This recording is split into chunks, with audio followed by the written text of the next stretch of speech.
Most of the cameras are focused on what's being said inside the UN for the assembly. But the I-team took both conventional and hidden cameras out to shops, restaurants, and hotels. And Chris Glorioso found elites from some of the world's poorest nations seeming to live the high life on the streets of Manhattan. Assembly is called to order.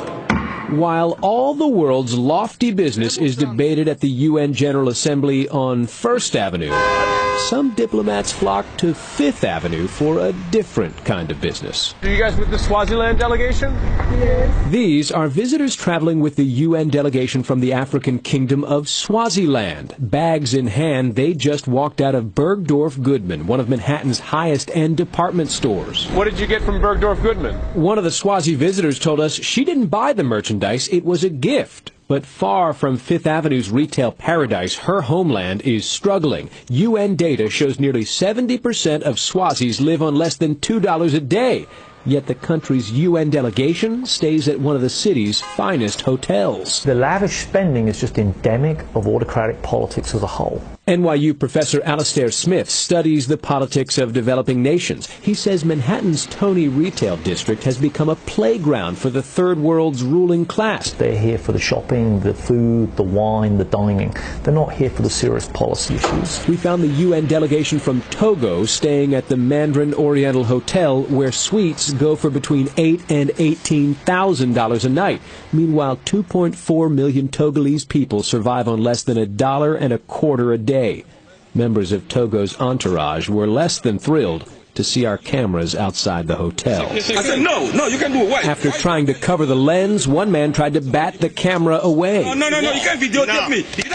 Across town, the UN delegation from Mali chose to stay at the Waldorf Astoria. Mali is the third poorest nation in the world according to UN numbers. Nearly 5 million people face starvation here. Still, this Mali diplomat wasn't ashamed to tell me he's sleeping in one of New York's most expensive hotels. Is it really okay for you to be staying at the Waldorf Astoria, a very expensive hotel? Yeah, Waldorf Astoria, Mali. It may be unseemly for diplomats from poor nations to live large in New York, but local chambers of commerce say there is one undeniable upside: receipts for local businesses. I don't think it's really up to us to moderate the types of spending that come from other countries. That's their business. What I'm concerned is with the economic impact in the city.